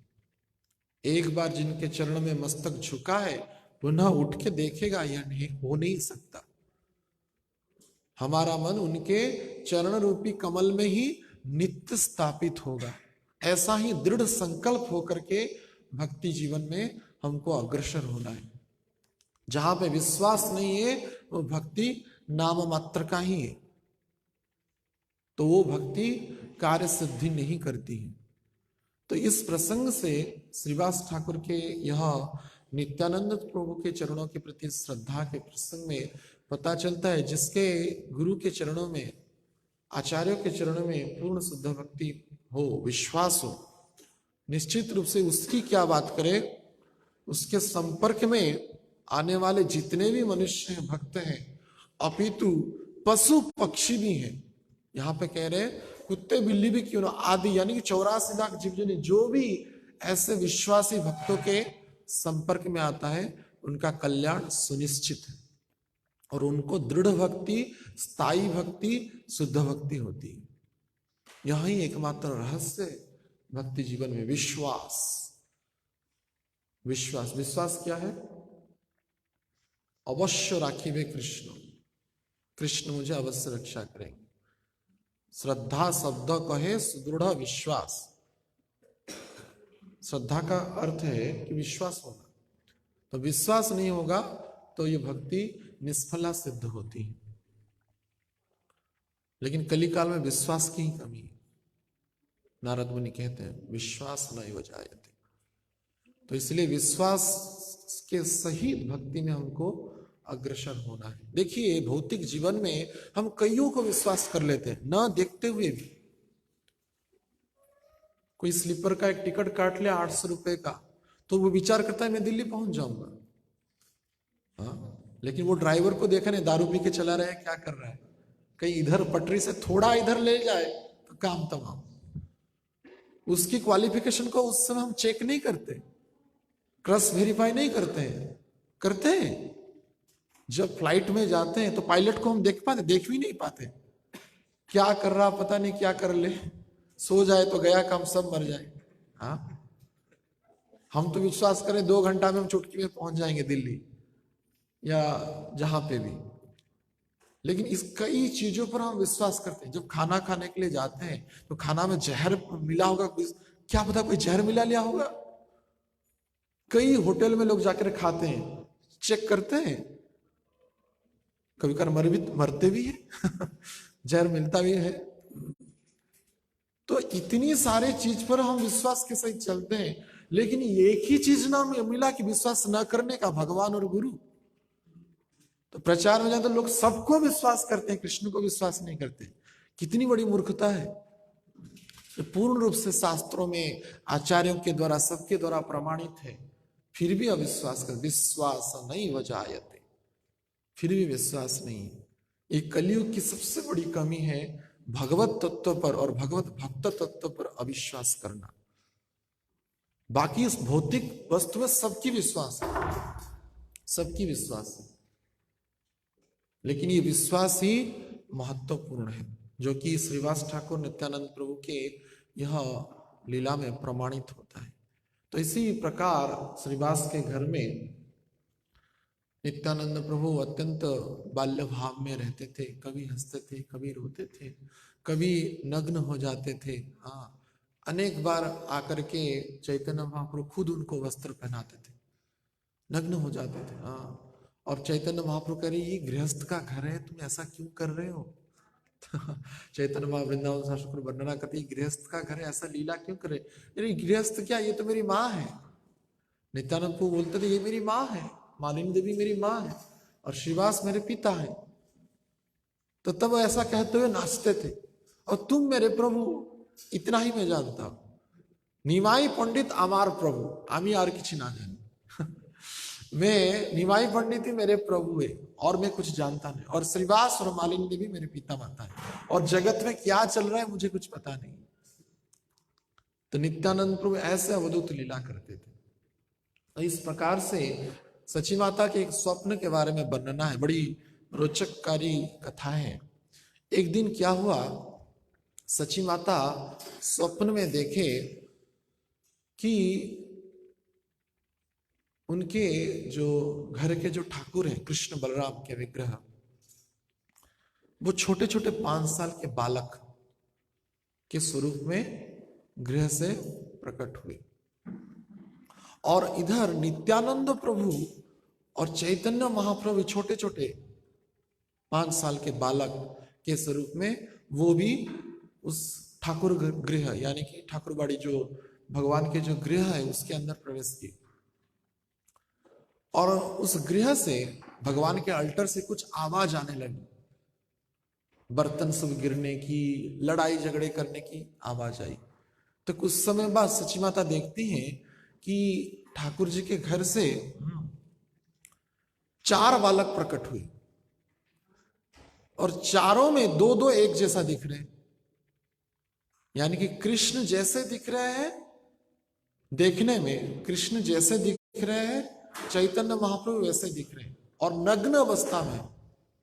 चैतन्य महाप्रभु नग्न अवस्था में है और कृष्ण भी नग्न अवस्था में है। कृष्ण सांवले और चैतन्य महाप्रभु गौर वर्ण है। और बलराम भी निकले नग्न अवस्था में, 5 साल के बालक, और नित्यानंद प्रभु भी उसी अवस्था में निकले। तो बलराम जी क्या कि कृष्ण को घसीटते हुए ला रहे हैं, यानी कि नित्यानंद प्रभु कृष्ण को घसीटते हुए ला रहे हैं और चैतन्य महाप्रभु बलराम को घसीटते हुए ला रहे हैं। ऐसा अद्भुत दृश्य देखिए, अरे ऐसा क्या हो रहा है। कृष्ण बलराम के सहित नित्यानंद और चैतन्य क्या कर रहे हैं। तो दोनों नित्यानंद प्रभु और चैतन्य महाप्रभु दोनों राम कृष्ण यानी बलराम जी और कृष्ण से लड़ाई कर रहे हैं। तो बलराम और भगवान के निमित्त जो माखन मिश्री आदि भोग निवेदित हुआ था कृष्ण बलराम के लिए, तो नित्यानंद प्रभु और चैतन्य महाप्रभु बोले हमको दो, हम खाएंगे, हमको दो, हम खाएंगे, तुम मत खाओ। तो कृष्ण बलराम जी विशेष करके क्रोधित है ना। बलराम जी कहते हैं, हे कहां से ढोंगी दोनों आ गए। बलराम जी कहते हैं दोनों कोई ढोंगी आ गए हैं और हमारे कृष्ण के सामने मेरी प्रभु को गाली कर रहे हो, मैं तुमको छोड़ूंगा नहीं। बलराम जी कह रहे हैं। तो नित्यानंद प्रभु बोल रहे और राम कृष्ण ठाकुर बोइले क्रुद्ध हैया कि तोरो ठागाती दूर बाहिर गिया। अरे ठग बाहर चलो। कृष्ण बलराम कह रहे हैं राम कृष्ण क्रुद्ध हैया। राम कृष्ण यानी कृष्ण और बलराम क्रोधित होकर के नित्यानंद प्रभु और चैतन्य महाप्रभु, अरे भाग जाओ, ये हमारा घर है, ये जितने मक्खन मिश्री भोग की सामग्री हमारे खाने के योग्य है। ए बाड़ी ये घर सब आमो दोहा कार। ये बाड़ी यानी कि ये घर ये सब हमारा है और जितनी भी खाने की सामग्री है, ए संदेश दधी दुग्ध जत उपहार, ये जितनी भी संदेश है, दही है, दूध है, ये सब हमारे लिए है, तुम्हारे लिए है नहीं, भाग जाओ ढोंगी कहीं के। तो नित्यानंद प्रभु को यद्यपि करुणा के अवतार है, लेकिन नित्यानंद प्रभु को भी क्रोध आ गया। जब बलराम जी क्रोध किए तो नित्यानंद प्रभु क्रोधित हो गए। तो नित्यानंद प्रभु बोले, नित्यानंद बोलो ऐसे काल तोर गेला जे काले खाइल दधी न बनी लुटिया। अरे तुम्हारा काल चला गया, अब तुम्हारा यहाँ नहीं है। तुम्हारा काल द्वापर तक था, अब हमारा काल है। ऐसा काल था तुम दही दूध लूटते थे और गोपियां कुछ कह नहीं पाती थी। माता यशोदा भी तुम्हारे से बहुत परेशान थी, पूरा ब्रजवासी को बहुत परेशान किया। अभी तुम्हारी परेशानी इस कलयुग में नहीं चलेगा, ये हमारा युग है। नित्यानंद प्रभु और चैतन्य महाप्रभु विशेष करके नित्यानंद प्रभु बोले, नित्यानंद बोले से काल गेल गया, तुम्हारा काल चला गया। जे काले खाइल दधी नवनी लुटिया। दधी और लवनी यानी कि मक्खन लूट के जो खाए थे वो तुम्हारा काल गया, अभी तुम्हारा काल नहीं है। घुचिलो गयाला हैला विप्राधिकार अपना चिनिया छड़ा सब उपहार। पहले ग्वाला का माने बहुत बोलबाला था, तुम ग्वाले थे ना, अभी विप्रो का बोलबाला है। हम ब्राह्मण कुल में जन्म हुए। हैलो विप्रो अधिकार, अभी विप्रो का अधिकार है, ब्राह्मणों का अधिकार है। तुम्हारा काल चला गया, भागो तुम, अपने आप को पहचानो। नित्यानंद प्रभु कह रहे हैं अपना चिनिया छाड़ा सब उपहार। अपने आप को पहले पहचानो, तुम्हारी कुछ योग्यता है नहीं हमारे सामने। नित्यानंद प्रभु कह रहे हैं कृष्ण बलराम को कि तुम्हारी कोई योग्यता नहीं, तुम भाग जाओ और जितने भी मक्खन मिश्री और भोग की सामग्री स्पर्श भी मत करना। स्पर्श करोगे तो देख लेंगे हम तुमको। नित्यानंद प्रभु कह रहे, नित्यानंद बोले तृष्ण कृष्ण रो की डर, मैं ये कृष्ण से डरता नहीं। नित्यानंद प्रभु कह रहे हैं मैं इस कृष्ण से डरता नहीं। क्यों? बलराम जी क्यों नहीं डरते? कृष्ण को सब डरते हैं। इसके हाथ में सुदर्शन है, वो तहस नहस कर देगा संसार को। अरे सुदर्शन यहाँ पे काम नहीं करेगा। नित्यानंद प्रभु कह रहे हैं सुदर्शन यहाँ पे काम नहीं करेगा। गौरचंद्र विश्वम्भर अमर ईश्वर मैं कृष्ण को डरता नहीं। क्यों? गौरचंद्र विश्वम्बर अमर ईश्वर। गौरचंद्र मेरे ईश्वर हैं, मेरे प्रभु हैं, विश्वम्बर है, जो विश्व का भरण पोषण करते हैं। बोलोगे तो तुमको थोड़ा दे देंगे थोड़ा मक्खन मिश्री दे देंगे, लेकिन अधिकार मत स्थापित करना, ये हमारा अधिकार है हमारे कृपा से अगर तुमको कुछ मिलेगा तब तो मिलेगा। इसलिए हमारे कृष्ण भानु संघ के हर एक मंदिर पहले गौर निताई है, गौर निताई की कृपा के बाद कृष्ण बलराम के पास या राधा कृष्ण के पास पहुंचेंगे। तो इस कलिकाल में विप्रो का शासन है, ग्वालों का शासन नहीं चलेगा, तुम्हारे अधिकार के क्षेत्र में कुछ भी नहीं है। तो मैं कृष्ण को डरता नहीं, ऐसा कहते तो ये भी कोई मानने वाले थे नहीं कृष्ण बलराम। तो दोनों में लड़ाई झगड़ा हुआ। तो लड़ाई झगड़ा जब हुआ, बलराम जी नित्यानंद प्रभु क्या किया, बलराम के ऊपर कूद गए और कूद करके उनको अपने नियंत्रण में ला लिए। तो कृष्ण बोले अभी यहाँ के इनके सामने हम जीत नहीं पाएंगे, अभी भागना पड़ेगा इनके सामने हम जीत नहीं पाएंगे। तो ऐसा कहते तब सची माता सुने कि नित्यानंद प्रभु, हे सची माता मुझे भात दो, मुझे चावल दो, मैं खाऊंगा, ऐसा जो चिल्लाए तो सची माता का निद्रा जो ब्राह्मण मुहूर्त में देख रहे थे वो टूट गया। तो एकांत में दिवस के अंत में चैतन्य महाप्रभु को सची माता बोले, हे विश्वम्बर, हे निमाई, आज मैं ब्राह्मण मुहूर्त में एक बड़ा विचित्र स्वप्न देखा। ये संपूर्ण जो विवरणी हमने चर्चा किया वो समस्त विवरणी चैतन्य महाप्रभु के सामने सची माता बोली। तो चैतन्य महाप्रभु उस बात को सुनकर के थोड़ा हंसने लगे। बोले कि माता ये बात किसको मत कहना, ये बात किसी को भी कहना, इसको गुप्त रखना। मैं सोचता था कि घर में जो भोग लगता है भगवान को, तुम्हारी जो बहू है ना विष्णुप्रिया, वो शायद छुप के खा जाती थी। चैतन्य महाप्रभु कह रहे, लेकिन अब विश्वास हो गया कि विष्णुप्रिया नहीं खाती थी, ये तुम्हारे जो ठाकुर है ना बड़े प्रत्यक्ष है कृष्ण बलराम, तो यही खा जाते होंगे, लेकिन ये बात को किसको कहना नहीं। और स्वप्न में तुमने देखा कि नित्यानंद प्रभु भात खाने के लिए मांग रहा है, तो आज नित्यानंद प्रभु को घर में बुलाते हैं श्रीवास के आंगन में। तो चैतन्य महाप्रभु श्रीवास आंगन में नित्यानंद प्रभु को प्रसाद पाने के लिए बुलाए, और देखिए फिर वही नग्न अवस्था में नृत्य कर रहे तो नग्न अवस्था, अरे मेरे प्रभु विश्वम्बर आगे, मेरे प्रभु विश्वम्बर आगे, गौरचंद्र विश्वम्बर हमार ईश्वर, गौरचंद्र विश्वम्बर मेरे ईश्वर आगे आके ऐसे करके पहने हुए थे वस्त्र और निकाल दी, पहना हुआ वस्त्र निकाल दी। तो चैतन्य महाप्रभु क्रोधित होकर बोले, अरे क्या कर रहे हो, पहनो वस्त्र पहनो। तो फिर से चैतन्य महाप्रभु ने खुद वस्त्र पहनाया और बोले कि आज हमारी यहाँ तुमको प्रसाद पाना है, लेकिन वहां पे कोई उधम लीला मत करना चैतन्य महाप्रभु नित्यानंद प्रभु को कह रहे वहां पे कोई चंचलता मत करना, तुम बड़ा चंचल हो, तुम बड़ा चंचल हो, इसलिए वहां पे कोई चंचलता की लीला करना नहीं। तो नित्यानंद बोले, मैं चंचल हूं? आप जैसे सबको वैसे ही दिखता है आप खुद चंचल है, हाँ, इसलिए आपको सभी चंचल दिखते हैं। अरे ऐसा क्या पागल के जैसा बात कह रहे हो? नित्यानंद प्रभु को चैतन्य महाप्रभु बोले, अरे आप खुद ही पागल है इसलिए सबको पागल देख रहे हैं नित्यानंद प्रभु कह रहे आप खुद ही पागल है। और बाद में चैतन्य महाप्रभु चैतन्य चैतन्य उसको स्वीकारे भी हैं।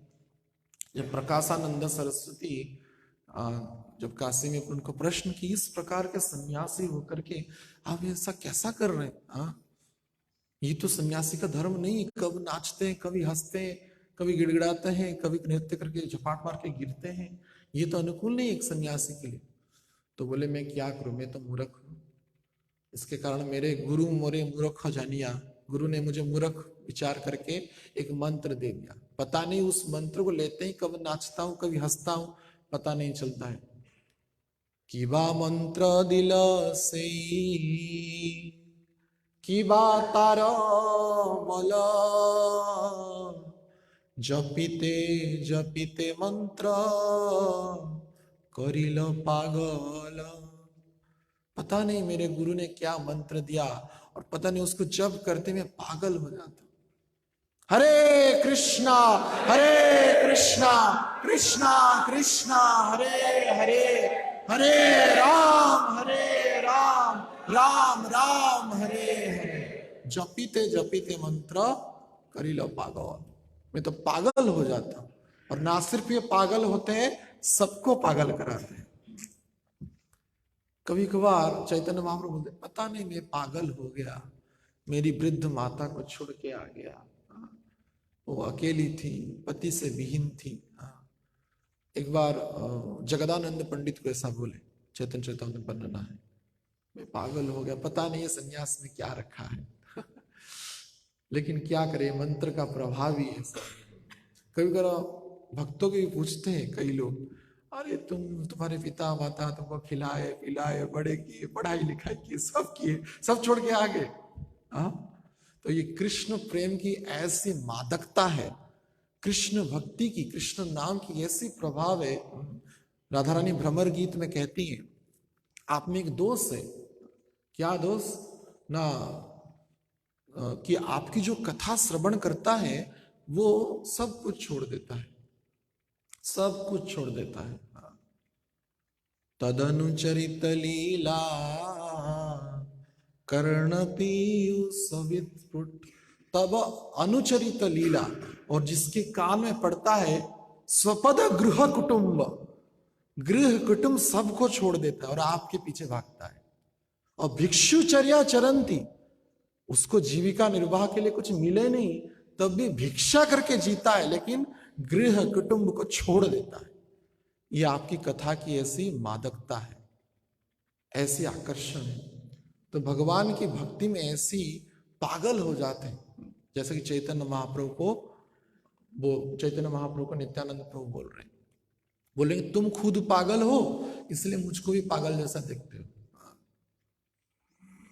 कर्णधरी नित्यानंद विष्णु विष्णु बोले, चंचलता करे जता पागल सकले।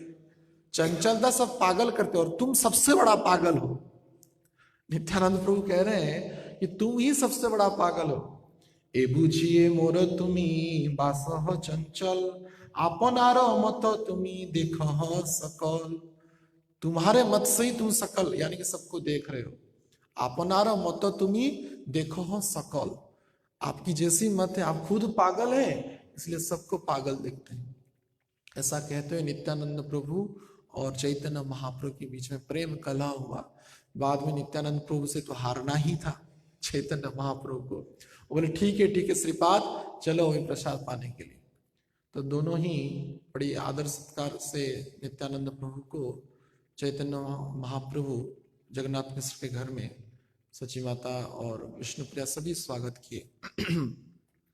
तदुपरांत सची माता ने दोनों के सामने प्रसाद रखा और कुछ लाने के लिए जब, और दोनों आनंद में प्रसाद पाने लगे। और जब कुछ समय के बाद वो चले गए, फिर से किचन को गए, तो जब आके देखते हैं साक्षात चैतन्य महाप्रभु कृष्ण बन गए और नित्यानंद प्रभु बलराम जी बन गए, और दोनों का चतुर्भुज हो गया। चतुर्भुज स्वरूप यहाँ पे वर्णना है। शंख चक्र गदा पद्म धारण कृष्ण किए हैं, और शंख चक्र हल और मुसल बलराम जी धारण किए हैं, यानी कि नित्यानंद प्रभु किए हैं। तो ऐसा अद्भुत दृश्य देखते हुए चैतन्य महाप्रभु की माता सची माता मूर्छित होकर गिर गई। और तदुपरांत कुछ समय के बाद गंगा जी का जल जब छिड़का गया, चैतन्य महाप्रभु सची माता को छिड़के, हे माता आपको क्या हुआ? बोले मैंने तो देखा तुम कृष्ण हो और नित्यानंद को देखा बलराम है। तो चैतन्य महाप्रभु तुमने जो स्वप्न देखा था ना, इसका ही प्रभाव है। लेकिन वास्तविकता में वो ऐसा डायरेक्ट लीला संदर्शन कराया सची माता ने। जो स्वप्न में देखे थे वही सेम लीला उनके चक्षु के सामने प्रकट हो गया। वो बोले लेकिन इसको किसको कहना नहीं, इसको गुप्त रखना। चैतन्य महाप्रभु सची माता को बोले किसी को कहना नहीं।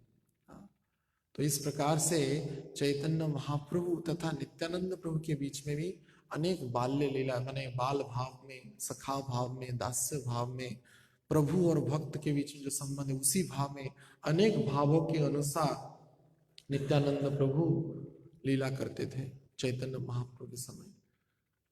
तो और बस समय तो होता जा रहा है, अंतिम एक लीला वर्णना करके विराम देंगे, 9:30 होने को ही है। तो नित्यानंद ऐसे ही बाल्य भाव में श्रीवास के आंगन में रहते थे, अनेक चमत्कार भी किए।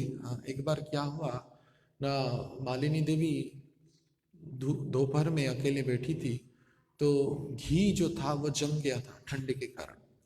भगवान के लिए जो घी का कटोरी जो पीतल के गीना यानी कि बाटी में था, तो उसमें जो घी पिघलाने के लिए रखी थी दोपहर में, तो एक कौवा आया और कौवा आकर के वो घी के जो कटोरी है उसको लेके चला गया।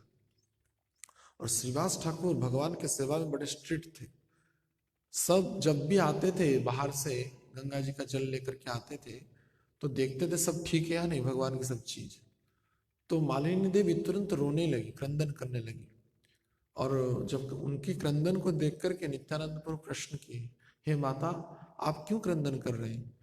तो मालिनी देवी बोली कि ठाकुर जी का जो घी का जो बाटी था, कटोरी था, उसको तो कौवा ले गया। अब श्रीवास पंडित आएंगे और मुझे गाली करेंगे, बहुत गाली करेंगे, तुम्हारे कुछ ठीक से दायित्व तो नहीं लेते हो भगवान का, ऐसा ऐसा बहुत कुछ बोलेंगे, इसलिए मैं रो रही हूँ। तो नित्यानंद बोले इतनी सी बात है, मैं ला लूंगा। अच्छा तुम ला लोगे? तो कौवा तो लेके कहा भाग गया। तो ठीक है। और कुछ समय बाद देखे कौवा आकर के फिर से एक वृक्ष था वहां पे डाली पर बैठा, लेकिन उसके चोंच में वो घी का कटोरा था नहीं। तो नित्यानंद प्रभु उस कौवा को बोले कि काक प्रतिहासी प्रभु बोलो ये वचन, आहे काक छाट बाटी अनह एखन। काक के प्रति हंस करके नित्यानंद प्रभु बोले कि आहे काक छाट बाटी अनह एखन। अब इस समय तुरंत वो घी का जो बाटी है यानी कि कटोरी है वो आकर के उपस्थित हो। तो क्षण के उड़िया काक अदृश्य हईला, बाटी मुखे करी पुनः से खाने आइल। तो क्षण काल के लिए वो जो कौवा था तुरंत उड़ के चला गया, और आश्चर्यचकित करने वाला तुरंत वैसे ही सद्य अक्षत स्वरूप में अखंडित रूप में वो बाटी को यानी कि वो कटोरा को ला करके नित्यानंद प्रभु के चरणों के पास रख दिया। तो इसको देख करके मालिनी देवी आश्चर्य हो गई, अरे इसकी बात तो कौवा भी सुन रहे हैं। तब तुरंत नित्यानंद प्रभु ने क्या किया, शंख चक्र गदा पद्म और हल मुसल का स्वरूप धारण किया। तो देखते ही मालिनी देवी को तो प्रेम दान करना है, जिन्होंने इतनी सेवा दिया है, माता के स्वरूप में उन्हें अपना दूध पिलाया है। तो मालिनी देवी के सामने बलराम जी के स्वरूप में प्रकट हो गए। देखते ही वो मूर्छित हो गई। पुनः बाह्य अवस्था जब आई तो नित्यानंद प्रभु की विविध प्रकार से मालिनी देवी ने स्तुति पाठ किया। बड़ी लंबी स्तुति वर्णना है। तो मालिनी देवी बहुत वर्णना करते, तुम पूर्व काल में लक्ष्मण थे, आप पूर्व काल में लक्ष्मण थे, पूर्व काल में बलराम थे, ये घी की कटोरी लाना कौन सी बड़ी बात है? आप ऐसे हैं जो यमराज से अपने गुरु पुत्र को भी उद्धार करके ले आए थे, जो मर गया था शंखचूड़ असुर के द्वारा, पंचजन्य असुर के द्वारा मर गया था। ऐसे गुरु पुत्र को मृत अवस्था से यमराज से आप दोनों कृष्ण बलराम लेकर के आ गए, और साधारण घी का कटोरी ले आना कौन सी बड़ी बात है? जमेर घरे जे हईते ते आनीते पारे, काकस्थाने बाटी आने की महत्व तारे। जमो घरे जे हईते आनीते पारे, यमराज के घर से जो एक जीवात्मा को गुरु पुत्र को ला सकता है, तो एक बाटी को ले आए, कौन सी बड़ी बात है? तो आपकी महिमा के बारे में जितना भी गुणगान किया जाएगा वो कम ही है। तो इसलिए हे नित्यानंद, हे बलराम, हे लक्ष्मण, आपके चरणों में मैं पूर्णतः समर्पित हो रही हूं। ऐसा कह करके मालिनी देवी बारंबार स्तुति पाठ करने लगे। इस प्रकार से कई प्रकार के नित्यानंद प्रभु ने अद्भुत कर्म लीलाएं किए हैं नवद्वीप में। एक बार सची माता ने संदेश दिया, तो 5 संदेश कृष्ण बलराम के लिए उन्होंने बनाया था। भोग लगने के बाद वो संदेश जो है, हाँ संदेश समझ सकते ना, एक मिठाई है जो छेना से बनता है, तो संदेश को एक जो 5 ही संदेश बड़ी प्रेम से मेरे पुत्र नित्यानंद आया है ऐसा विचार करके सची माता ने 5 संदेश ही नित्यानंद प्रभु को दे दिया। तो नित्यानंद प्रभु को जब दे दिया तो नित्यानंद प्रभु एक को तो खाया और 4 को फेंक दिया। तो सची माता बोले हाय हाय हाय ये क्या कर रहा है, तो फेंक क्यों दिया? बोले मैं एक साथ कैसे खाऊं 5, मैं छोटा बच्चा हूं ना, एक साथ कैसे 5 खाऊं, मुझे एक एक करके देते मैं एक एक खाता, लेकिन फेंकने की क्या आवश्यकता थी? बोले ठीक है अगर मैं फेंक लिया तो फिर से लेकर के आओ मेरे लिए। सची माता बोले अभी तो है ही नहीं, मैं 5 ही बनाया था, एक को खा लिया 4 को फेंक दिया, मैं कहां से लाऊंगा, अब मिट्टी लग गया सब। तो बोले देखो जाकर के होगा होगा देखो। तो सची माता उनके कहने के कारण जब फिर से गई ठाकुर जी के घर को तो देखे कि 4 संदेश पुनः है वहां पर। नित्यानंद प्रभु की ये बड़ी ऐश्वर्य लीला थी। और इधर जब आए बड़े आनंद से पुनः वो 4 संदेश नित्यानंद को खिलाऊंगी ऐसा विचार करके जब नित्यानंद प्रभु के पास आए तो नित्यानंद प्रभु मिट्टी में गिरा वो 4 संदेश को खा रहे। अरे रे हाय हाय ये क्या कर रहे हो, मिट्टी लगा है क्यों, उसको साफ करके खा रहे हो, तुमने मुझे गाली किया इसलिए उसको 4 को उठा लिया खा लिया, और ये 4 कहां से आ गया? अरे ये 4 कैसा, ये कृष्ण बलराम को पता है। मुझे क्या प्रश्न कर रहे हो? तो माता सची बोले तुम साधारण कोई नहीं हो, तुम साक्षात भगवान हो। वहां पे सची माता को भी स्पष्ट प्रमाणित हो गया ये कोई साक्षात है, माने नित्यानंद ऐसे ही नहीं, साक्षात बलराम जी ही, जो कई बार स्वप्न में देखे प्रकट में देखे इस प्रकार के अद्भुत ऐश्वर्य लीला भी चैतन्य महाप्रभु के स्वरूप ही नित्यानंद प्रभु ने सची माता के सामने भी किया। एक बार नित्यानंद प्रभु गंगा में स्नान करने के बाद तुरंत नग्न होकर के नृत्य करने लगे। तो चैतन्य महाप्रभु भीगे हुए कौपिन में नृत्य कर रहे थे, और कुछ था ही नहीं शरीर में। बोले हे श्रीपाद ये क्या कर रहे हो, घर में कर रहे हो, सामने भी ऐसा गंगा के किनारे। तो अपनी जो चैतन्य महाप्रभु मस्तक का जो कपड़ा था पगड़ी था उसको निकाल करके नित्यानंद प्रभु को पहना लिए, और बोले कि उसके बाद नित्यानंद प्रभु की स्तुति पाठ करने लगे। स्वयं चैतन्य महाप्रभु गंगा के किनारे सबके सामने नवद्वीप के हर एक वासी के सामने नित्यानंद प्रभु की स्तुति पाठ करने लगे, और नित्यानंद प्रभु की जो कौपीन है उसको मांगे। प्रभु बोले कखनी कौपीनी तुम्हार देह इहा बड़ा इच्छा छरे अमार। हे श्रीपाद नित्यानंद आप अपना कौपीन क्या मुझे देंगे? तो नित्यानंद हंसने लगे, तुम तो विश्वम्भर हो, तुम सर्वेश्वर, जो कुछ करो। तो नित्यानंद प्रभु का कौपीन जो भिगा हुआ कौपीन है उसको लेकर के टुकड़े टुकड़े में, अनेक टुकड़े में चैतन्य महाप्रभु डिवाइड कर दिए और समस्त वैष्णव के सिर में बांध ली कि ये कोई साधारण वस्त्र नहीं है, कपड़ा वस्त्र नहीं है, साक्षात नित्यानंद की कृपा है। और इसको घर में जाकर के ठाकुर बाड़ी में यानी कि विष्णु खट पर रख करके इसकी पूजा तुम लोग करना, तब तुमको प्रेम मिलेगा। तो इस प्रकार से चैतन्य महाप्रभु ने हर एक कण तक नित्यानंद प्रभु की महिमा का गान किया। तो इसलिए यह नित्यानंद तत्व कोई साधारण तत्व नहीं है, विशद वर्णन और भी अनेक लीलाएं हैं जिसको कहने के लिए महीनों भर लगेगा। ऐसा विशद वर्णना हमारे गौड़े आचार्यगण वर्णना करते हैं, लेकिन हमको यहाँ पे समय उस समस्त लीलाओं को चर्चा करने के लिए विराम दे रहा है, तो समय के अनुसार भक्त लोग इसको आस्वादन करेंगे। आचार्य ने वर्णना तो किया ही है, ये उनकी कृपा कटाक्ष है। यहाँ पे हम विराम करते हैं कथा को। नित्यानंद प्रभु की अद्भुत जो चरित्र है, कथा है, सभी उनके ही कृपा से संपन्न हो पाया।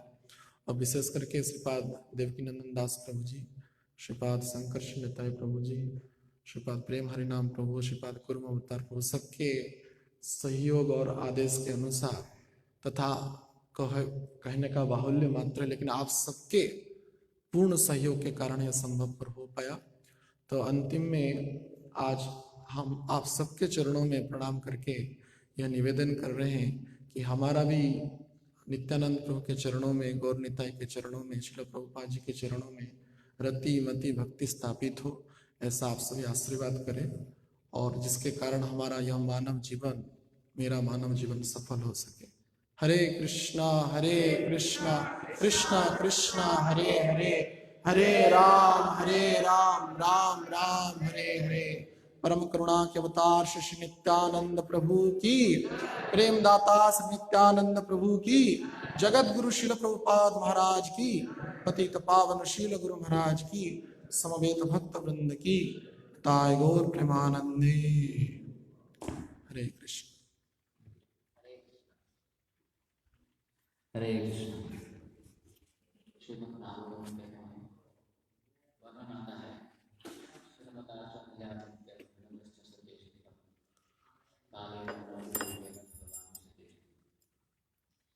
भगवान कृष्ण की लीलाओं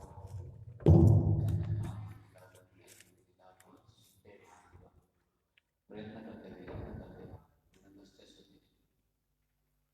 कालेन नवति